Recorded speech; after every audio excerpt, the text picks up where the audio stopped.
देखिए अब हम यहाँ पर पढ़ेंगे एक जो दूसरा एक वैरायटी ऑफ नॉवेल है उसको पढ़ेंगे। देखिए another important predecessor of the novel was the picaresque narrative which emerged in 16th century Spain। अब इसको आप यहाँ से छोड़ दीजिए, सीधे यहाँ से पढ़िए। The most popular instance, however, Gil Blas 1715, was written by the Frenchman Lesage।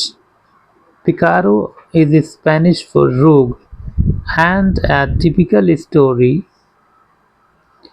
concerns the escapades of an insouciant rascal who lives by his wits and concerns the escapes of an wits shows little if any alteration of character through a long succession of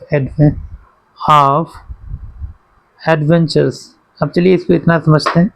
एक और इसका predecessor है, इसके पूर्व जो novel जहाँ से उत्पन्न हुई, जहाँ से उसकी उत्पत्ति उससे पहले एक और जोनर चल रहा था स्पेन के अंदर, जिसको पिकारेस्क नैरेटिव कहा जाता है। इसको नॉवेल का प्रीडिसेसर कहा जाता है, अग्रज कहा जाता है। देखिए पूर्वज कह सकते हैं। अनदर इम्पॉर्टेंट, यहाँ अग्रज कह सकते हैं, यानी जो पहले आया। Another important predecessor of the novel was the picaresque narrative, which emerged in 16th century Spain। इसकी उत्पत्ति कहाँ होती है? स्पेन में होती है। पूछा जा सकता है picaresque narrative where was the picaresque narrative developed। देखिए फिर यहाँ से पढ़ते हैं हम लोग। The most popular instance, इसका सबसे जो पॉपुलर एग्जाम्पल है, इंस्टांस है, however, गिल ब्लास 1715, ये गिल ब्लास है 1715 में, was written by the Frenchman Lesage। Frenchman laces एक राइटर हैं, उनके द्वारा, स्पेन के राइटर, उनके द्वारा लिखा गया था। दूसरा क्वेश्चन क्या बनता है, जो पिकारेस्क शब्द है या पिकारो का लिटरल मीनिंग क्या है? पिकारो इन स्पेनिश फॉर रोग। पिकारो एक शब्द है स्पेनिश लैंग्वेज का, इसका मतलब रोग होता है। रोग का मतलब बहुत ही दुष्ट, बहुत ही कैरेक्टरलेस इंसान, बहुत ही हम कह सकते हैं बहुत ही अनरूली, लॉलेस कह सकते हैं। एंड टिपिकल स्टोरी, तो एक ऐसा इसका जो मेजर कैरेक्टर होता है, मुख्य किरदार होता है, वो रोग होता है, एक दुष्ट व्यक्ति होता है, बेईमान होता है, चोर होता है, इस तरह का व्यक्ति होता है। Concerns the escapades of an insouciant rascal. इसमें जो कैमरा फोकस करता है, जिस पर फोकस रहता है, वो होता है एक इंसाउशिएंट रास्कल, एक बहुत ही दुष्ट व्यक्ति। Who lives by his wits, जो अपनी चतुराई से लोगों को ठग करके जिंदा रहता है। लिव्स बाय विट्स का मतलब यही होता है, दूसरों को ठग करके जीवन यापन करना। And shows little if any alteration of character through a long succession of adventures. और चूंकि वो एक जगह से चोरी करता है, वहाँ से पकड़ा जाता है या जेल से भाग जाता है बाद में, तो कई जगह से उसके जो मिस एडवेंचर्स होते हैं वो सारे करता रहता है। एक जगह पकड़ा गया, मारी पिटाई हुई, फिर भाग गया वहाँ से, दूसरी जगह पकड़ा गया, जेल में डाल दिया गया, इस तरह की चीज़ें वो करता रहता है। और उन तमाम जो इंसिडेंट्स हैं, लॉन्ग सक्सेशन ऑफ एडवेंचर्स हैं, हम कहें मिस एडवेंचर्स हैं, तो उनके जो कैरेक्टर है, उसका जो मुख्य किरदार है, उसके कैरेक्टर में, उसकी आदतों में ना के बराबर परिवर्तन आता है, या तो बिल्कुल परिवर्तन आता ही नहीं है, अगर आता भी है तो लिटिल चेंज आता है, अल्टरेशन आता है, अदरवाइज नहीं आता है। तो वो दुष्ट जो है वो दुष्ट ही रहता है। देखिए आगे, picaresque fiction is realistic in manner, episodic in structure, that is composed of a sequence of events held together largely because they happened to one person. अब देखिए क्या क्या क्वालिटीज़ हैं पिकारेस्क फिक्शन की। तो पिकारेस्क फिक्शन रियलिस्टिक होता है। Realistic का मतलब है किसी को बहुत आइडियलाइज नहीं किया गया है, एक हीरो को बहुत बहादुर, ईमानदार, ऐसा कुछ नहीं दिखाया गया, वो बहुत ही रियलिस्टिक है, कॉमन मैन की तरह, जो चोरी भी कर सकता है इन मैनर। तो इसका जो मैनर है, तरीका है, बहुत ही रियलिस्टिक है। एपिसोडिक इन स्ट्रक्चर, एपिसोडिक का मतलब एपिसोड्स होते हैं, जैसे कोई व्यक्ति एक शहर में चोरी करता है, पकड़ा जाता है, वहाँ पुलिस इसके पीछे पड़ जाती है, तो दूसरे शहर में भाग जाता है, तो एक शहर का पहला एपिसोड हो गया, अगले शहर में दूसरा एपिसोड हो गया, उसके अगले शहर में तीसरा एपिसोड हो गया। तो उसका जो स्ट्रक्चर है, उसका जो फ्रेम है, वो एपिसोडिक होता है।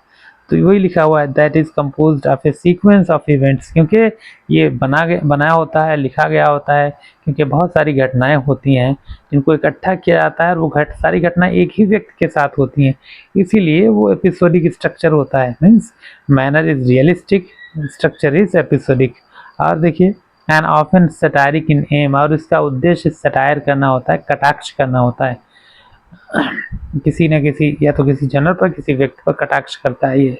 देखिए the first and very lively English example was Thomas Nashe's the unfortunate traveller 1594, और सबसे पहला और सबसे लाइवली जीवंत एग्जाम्पल जो है थॉमस नैश का है, द अनफॉर्चुनेट ट्रेवलर 1594 में ये पब्लिश हुआ था।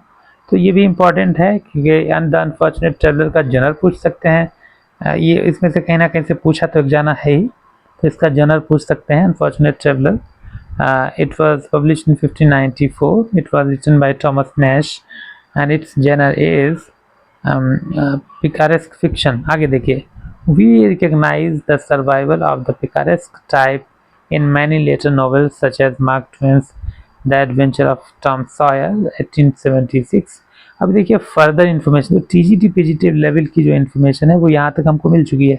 अब ये फर्दर उसको एक्सप्लेन कर रहे हैं तो वो भी हमें पढ़ना चाहिए, जिससे कि एक फ्रेम बना रहे हैं। देखिए तो वो कह रहे हैं जो मार्क ट्वेन का एडवेंचर ऑफ टॉम सायर है 1876 में, वो इसका एक बेहतरीन एग्जाम्पल है, यानी उसके कंटिन्यूएशन में उसी जनर पर लिखा जाता रहा। Saul Bellow's the adventures of Augie March 1953 and Thomas Mann's the confession of Felix Krull 1954। ये सब एग्जाम्पल्स हैं मॉडर्न जो जनर है, जो पिकारेस्क फिक्शन है उसके कंटिन्यूएशन के। The development of the novel owes much to prose works which like the picaresque story were written to deflate romantic और आइडियलाइज्ड फिक्शनल फॉर्म्स। अब देखिए वो कह रहा है इसका डेवलपमेंट क्यों हुआ, क्या ज़रूरत थी नॉवेल की, क्योंकि उन्होंने बताया कि इससे पहले जो है बहुत ही आइडियलिस्टिक तरह की चीज़ें लिखी जा रही थी, जैसे पैराडाइज लॉस्ट लिख दिया या कैंटरबरी टेल्स लिख दिया, तो वो ऐसी चीज़ें लिखी जा रही थी जो बहुत ही जिनमें हीरो को बहुत ही आइडियलाइज किया जा रहा था, बहुत ही ज़्यादा उसको ग्लोरीफाई किया जा रहा था। तो उसको उसके रिएक्शन के तौर पे उस पर कटाक्ष करने के लिए इस नॉवेल का डेवलपमेंट हुआ। और novel most of the novels realistic होती हैं, हालांकि वो फिक्शनल वर्क होती हैं, लेकिन वो उनका जो सेटिंग है, जो उनका जो बैकग्राउंड दिखाया जाता है बहुत रियलिस्टिक दिखाया जाता है। तो कह रहा है नॉवेल का जन्म ही एक तरह से रिएक्शन के रूप में हुआ है, जो आइडियलाइजेशन होता था चीज़ों का उसके खिलाफ। Were written to deflate romantic और आइडियलाइज्ड फिक्शनल फॉर्म्स। डिफ्लेट का मतलब पंक्चर करने के लिए, हवा निकालने के लिए किसका, जो रोमांटिक और आइडियलाइज्ड फिक्शनल फॉर्म्स थी उससे पहले उनको। अब आगे एक क्वेश्चन बनता है यहाँ पर, वो जो इम्पोर्टेंट है पूछा आता है। सर्वेंटीज एक राइटर हैं, great cosy picaresque narrative Don Quixote, ये पूछा जा सकता है कब और किसने लिखा है वर्क डॉन किक्सोट। 1605 में सर्वेंटीज एक राइटर हैं, उन्होंने कोजी पिकारेस्क नैरेटिव लिखा जिसका नाम था डॉन किक्सोट। एक तरह से कुछ उन ऐसे वर्क्स में से है जो जितना एक्सप्लेन किए आते हैं उतना ही ज़्यादा मिस्ट्री क्रिएट करते हैं। देखिए वैसे ही एक डॉन किक्सोट है, was the single most important progenitor of the modern novel. तो इसको हम डॉन किक्सोट को नॉवेल का मोस्ट इम्पॉर्टेंट प्रोजिनेटर कह सकते हैं, मोस्ट नियर बाई प्रोजिनेटर, यानी नॉवेल यहीं से डेवलप हुई, इसलिए इसको पूछा जाता है डॉन किक्सोट को बार बार कि ये किसका वर्क है, सर्वेंटीज का, और इसका जनर क्या, कोजी पिकारेस्क नैरेटिव है ये। आगे बढ़ते हैं। In it an engaging madman who tries to live by the ideas of chivalric romance in the everyday world is used to explore the relationships of illusion and reality in human life। तो इसमें एक ऐसे hero को दिखाया गया है जो अपने पास्ट में जिंदा रहता है, जिसके दिमाग में अपने पुराने ज़माने की चीज़ें चलती रहती हैं और अपने रियलिस्टिक जीवन में भी उसको एडजस्ट करना है। तो इसमें दिखा in it an engaging madman, एक पागल आदमी है लेकिन बहुत इंगेजिंग है, बहुत इंटरेस्टिंग कैरेक्टर है who tries to live by his ideals, by the ideals of chivalric romance. जो वो मिडिएवल टाइम के जो रोमांसेस थे वैसा ही अपने आप को दिखाने की कोशिश करता है, जैसे कोई कोई वॉरियर हो और वो सुपर पावर्स लड़ने जा रहा हो, ऐसा दिखाता है। इन द एवरीडे वर्ल्ड, अब इसी दुनिया में जो रियलिस्टिक वर्ल्ड है इसमें वो ऐसे रहता है। यूज टू, इसका इस तमाम चीज़ों का यूज़ किया गया है to explore the relationship of illusion and reality in human life.